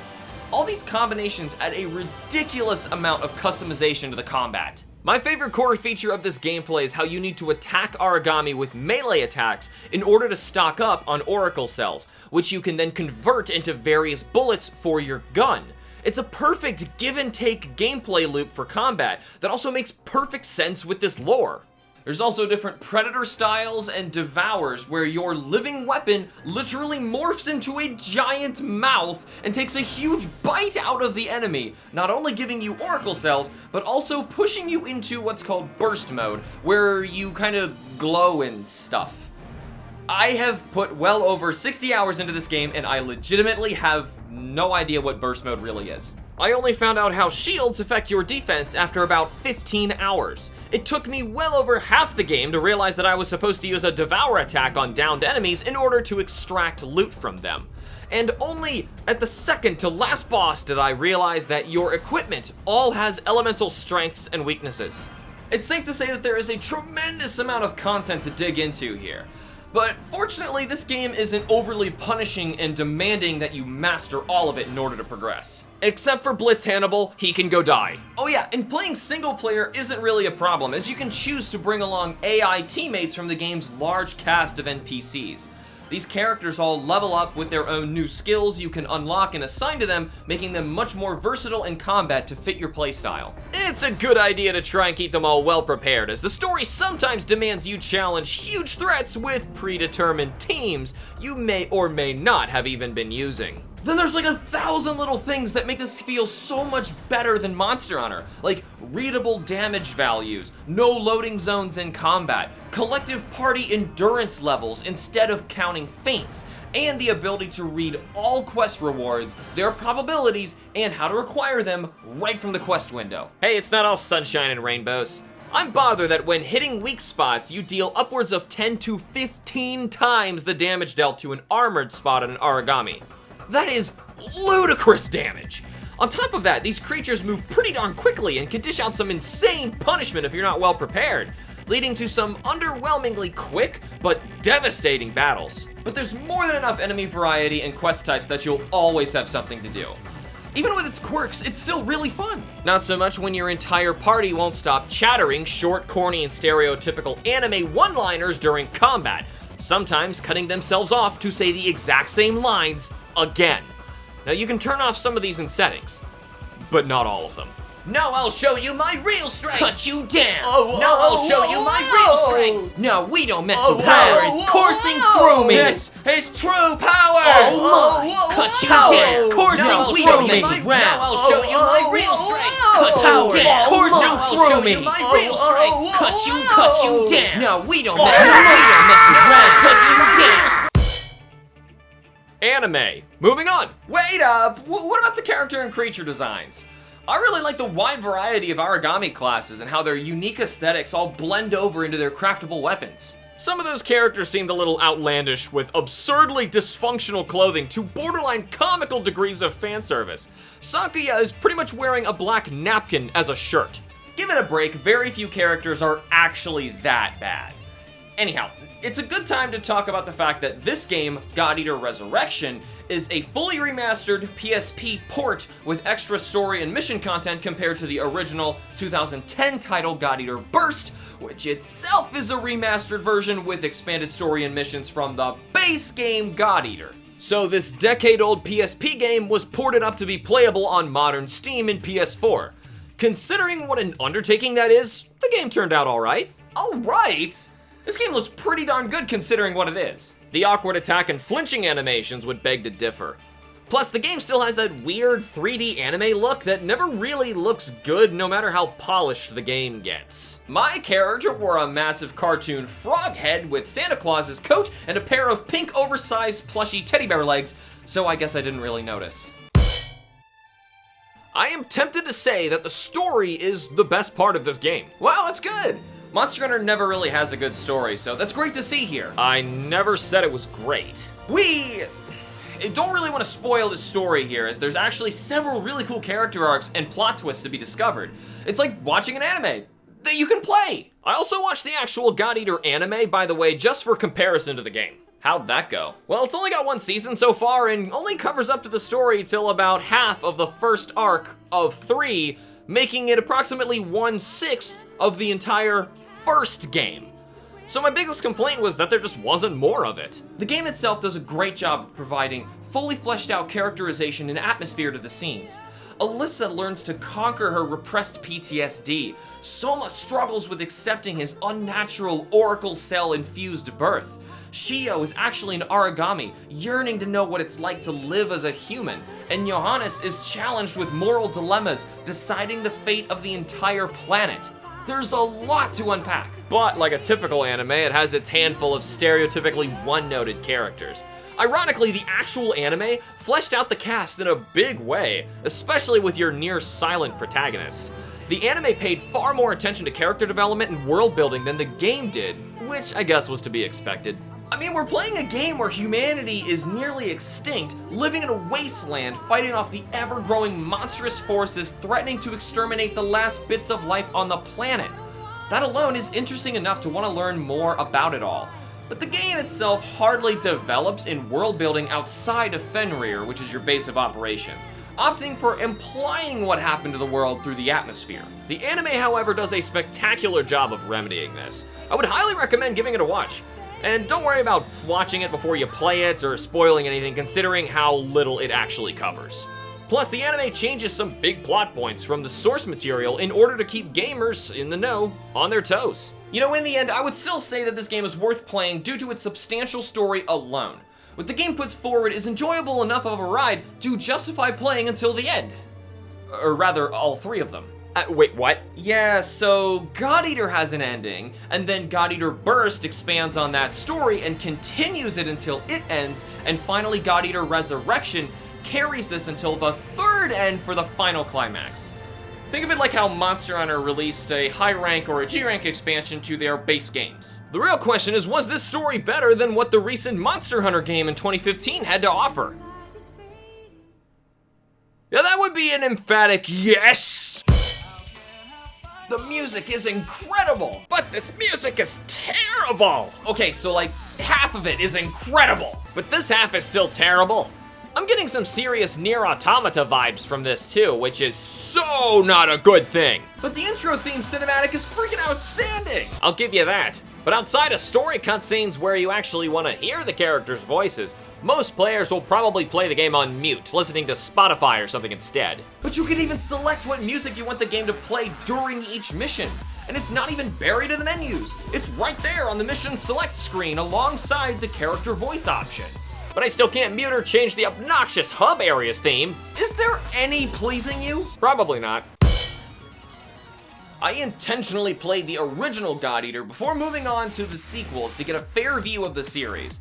and now I can say with confidence that it is a worthy Monster Hunter alternative. Hey Capcom, I found proof that you can tell a good story in Monster Hunter. Too bad Bandai Namco beat you to the punch with it. A decade ago. Few games can equally grab me with their gameplay and story in a way that keep me engaged like this one did.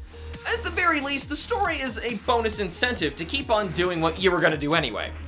Beat the crap out of a bunch of monsters. I know you're asking for a friend and all, but yes, there is boob jiggle physics. The positive gamer in me was left impressed with God Eater Resurrection, giving it a well-earned 8 out of 10. The gameplay is fun and creatively unique. The story and characters are deep and interesting, and the overall experience and gameplay loop was fulfilling and an overall great time. And considering how you can get the game for free on Steam when you buy God Eater 2, I'm willing to bump this up to a 9 out of 10 for sheer value alone. Don't miss out on this title if you are a fan of the genre. The critical gamer in me was surprised with God Eater Resurrection, but still finds reason to give it a decent 6 out of 10.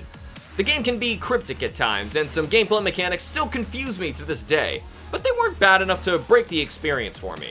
Combat banter and some music tracks got on my nerves, but didn't bring down the whole package. Though I have some gripes with it, the one thing this game doesn't deserve is to be forgotten. So, did you finally come up with a new genre for this game? I think so. It's time we ditch all these game-like genres and start fresh. God Eater and others like it henceforth should be referred to as hunter looters. So with that out of the way, what do you have planned for next week, Bomb? I don't know, what about a roguelike? Oh, come on! So, what did you think? Tell us how your positive and critical sides rate God Eater Resurrection in the comments below. But if you can't separate a game from similar franchises in order to hold it up on its own merits, then you're just playing with yourself.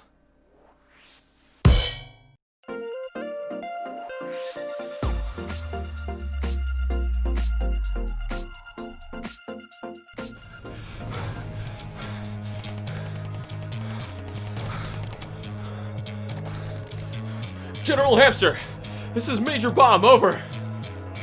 Copy, Major Bomb. What have you got for me? It's a full-on war zone out here. Our men are getting mercilessly slaughtered by the dozens. We need to persevere and wipe out this alien menace and contain the breach before... Aliens? Forget the aliens. They're completely manageable. I sent your squadron down there to scrub out any alien threat and wipe away all remaining evidence. What in the world could Black Mesa be hiding that's even more powerful than an entire invading alien race? An engineer. You're kidding, right? One guy? With a crowbar. Major, I don't pay you to make jokes. Is that him? Oh God, no! Pull back, men! Pull back! We need to... Oh God! No! It's Freeman! Oh my God! There's blood everywhere! Don't look back! Just run! Oh, the humanity! He's disemboweling everyone without even trying! There's just a bloody pile of mismatched organs and limbs scattered everywhere! And now he's using someone's leg to paint the walls red with their own blood! Oh, my therapist is so gonna hear about this! This is our first double header. We'll be reviewing the original Half-Life as well as the recent fan remake Black Mesa, completed in 2020. There's so much that Half-Life did for the gaming industry as a whole that tends to get overlooked or forgotten. So it's good to see this fan-made project spanning 15 years of development time not only get this much care and attention, but also the official approval of Valve for commercial release. As the positive gamer, it only makes sense for me to focus on Black Mesa and all of the incredible stuff that it brings to the table. And fittingly, as the critical gamer, I'll be examining the original Half-Life and how well it holds up after 22 years. So let's see if this remake was worth the 15-year wait, or if it needs to be smacked upside the head with a crowbar.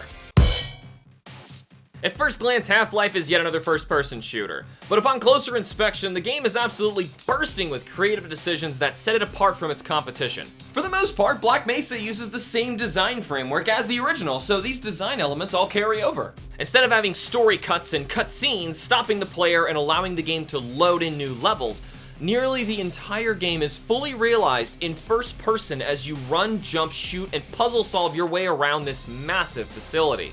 I love how even character interactions are done in real time as you walk alongside NPCs talking to you or telling you about what to do next. If they could have avoided a cutscene in order to make the game feel more real, they did. And it works. Some of the puzzle-solving mechanics can be cryptic, but honestly, that's okay for me, considering how this game encouraged the players to mess around and try out crazy ways out of situations. I remember feeling so lost and telling myself, this can't possibly be right, before suddenly stumbling upon the next environment. You really feel like you're using your own head to escape a real facility. Let's not forget it's also a shooter, so there are plenty of threats in your way that you will need to eliminate in order to move forward. And maybe I just suck at these games, but this on top of puzzles that can damage and even kill you make this game very hard. Yeah, Gordon Freeman can't climb a ladder to save his life, but the fact that you can quick save makes the whole ordeal of gunning down huge threats and solving tough puzzles less arduous. That quick save managed to get me caught in several death loops where I infinitely spawned into an unwinnable situation and had to back up. That can be frustrating, especially when it was the game that did the quick saving and not me. The game scatters health and armor refill stations throughout the journey, but you'll need to use them wisely so you're always prepared for the next threat around the corner. Since the game is so unconventional, boss fights are few and far between. Instead, with gauntlets of enemies and craftily thinking to escape overwhelming threats taking center stage. Black Mesa, however, adds a great deal in terms of fleshing out bosses and battle scenarios. Gonark in particular has an amazing multi-phase battle where it violently hunts you down between environments until reaching its lair for a climactic final difficult battle. But that testicle crab was pretty underwhelming in the original, with significantly shorter phases, basically no variety differences between them, and hardly any HP. Possibly the coolest part of Black Mesa is when you traverse the interdimensional world of Zen near the ending. The world looks, sounds, and feels amazing just to be in, let alone the copious alien life and exploring to encounter along your journey. However, Half-Life's Zen was substantially shorter, uglier, quieter, and less enjoyable of an experience. You jump between awkward, slippery platforming while trying to shoot down the alien threat. It's awkward and a bit of a letdown after all your hard work getting to it. But getting to visit an amazing alien dimension is crazy enough in concept alone to make this exciting. Plus, this gave way to a couple awesome alien and other sci-fi weapons for Gordon to utilize. One of which is the Hive Hand, where upon discovering this pulsating, obviously living mass of alien grotesque goop, Gordon immediately decides to cram his entire hand up its anus. It worked, didn't it? Considering Half-Life came out in 1998 alongside the likes of Ocarina of Time, Metal Gear Solid, and Spyro the Dragon, this game looks pretty darn good. And considering Black Mesa was a 15-year-long fan mod of this fossil, it looks pretty darn good too. Now, I will still rip on the original Zen for looking like Vortigaunt feces, but it's still incredible how they even got the whole project to even function looking as good as it did. My perfect rendition of this game would be for it to somehow not even have those momentary loading bits where the game temporarily freezes to load in the map ahead of you.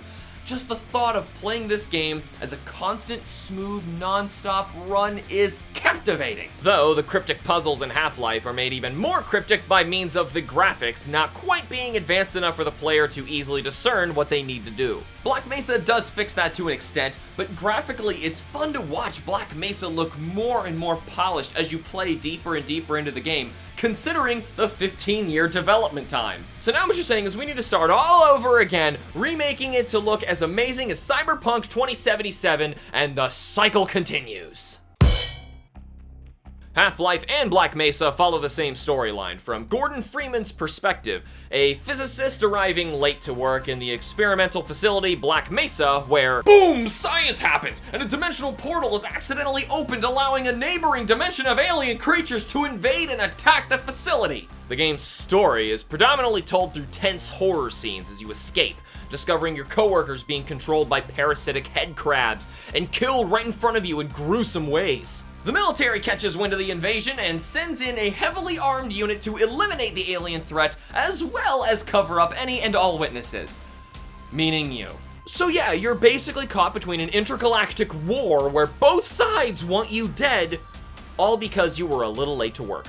Eventually, Gordon catches wind of a theory some surviving scientists have to close the dimensional portal, resulting in them sending him straight into its neighboring alien world called Zen in order to defeat the overwhelmingly powerful entity holding the portal open. The story is not great because of its plot, which I know sounds really weird, but because of how it's told. Absolutely nobody was doing anything like this at the time, where you had full control of your character at all times, combat and character interaction together. It's also worth mentioning how much lore there is to dig into, with tons of interesting conspiracies and interworkings inside the Black Mesa organization. Skip to the music section if you don't want to hear spoilers about the ending. And don't say I didn't warn you about spoiling the ending of a 22-year-old game, but hey, it's the internet. After defeating the final boss, Gordon is teleported away to a mysterious man in a black suit and is told some very strange things. Apparently the man is very proud of you and your tenacity for survival and thanks you for giving his employer control over the dimension once again. This guy offers Gordon a cryptic job where he can work for this strange dimension-hopping creep, or die. And you actually get to choose. But what did you disagree to? Is it worse than death? We don't know. You can even see this guy watching you throughout the game hidden in the background. I spotted him once during my own livestream series that you should totally go watch, shameless plug. We just put the livestream plug in the spoiler section. What the heck is wrong with us? This disappoints my employers. The music in Black Mesa is undoubtedly superior to the original soundtrack in every way. Yeah. Oh man, some of these tracks are absolutely amazing. Some straight up had me dancing to the music, and others are just beautifully mysterious and atmospheric. Though not bad or anything, the original has many notable sections of gameplay without much music, if any, at all. The final boss fight is totally silent outside of sound effects. What's up with that? This disappoints my ears. The original Half-Life is a tremendous achievement for video games, even though it's got its own occasional clunky problems. But Black Mesa cleans it all up to such an incredible degree that there's little reason to play the original anymore outside of retro nostalgia. Hey, don't give Black Mesa all the credits. Sure, it looks and sounds pretty, but almost all the innovation came from Half-Life. But I like pretty, and Black Mesa sure is pretty darn pretty. The positive gamer in me acknowledges the monumental achievement that is the original Half-Life, yet still giving it a decent 6 out of 10. Though the game's groundbreaking and all, its original doesn't hold up as well as I wish it would looking back. The critical gamer in me disagrees, finding the original Half-Life to be a masterpiece in so many ways that we struggle to even remember a world before its innovations, rewarding it a strong 9 out of 10. Had this game never happened, it's without question that the entire gaming industry today would feel the immense impact of its loss to its own detriment. But the positive gamer in me awards the beautifully realized Black Mesa with a glowing 9 out of 10. The game does so much to learn from and build off its predecessor in so many ways that only help glorify the original so that we could admire it in a whole new light. Reluctantly, the critical gamer in me gives Black Mesa a slightly above average 6 out of 10. Though it polished up a tremendous amount of the original, it still comes alongside with a lot of its quirks from over 20 years ago. This game was groundbreaking back in the day and admittedly looks great in Black Mesa, but in the end it's still just a laborious, though impressive, mod. Well, that sure was confusing. So what did you think? Tell us how your positive and critical sides rate Half-Life and Black Mesa in the comments below. But if you want to pretend that Half-Life didn't massively impact the gaming industry, or that Black Mesa is just a fan mod not worth your time, then you're just playing with yourself.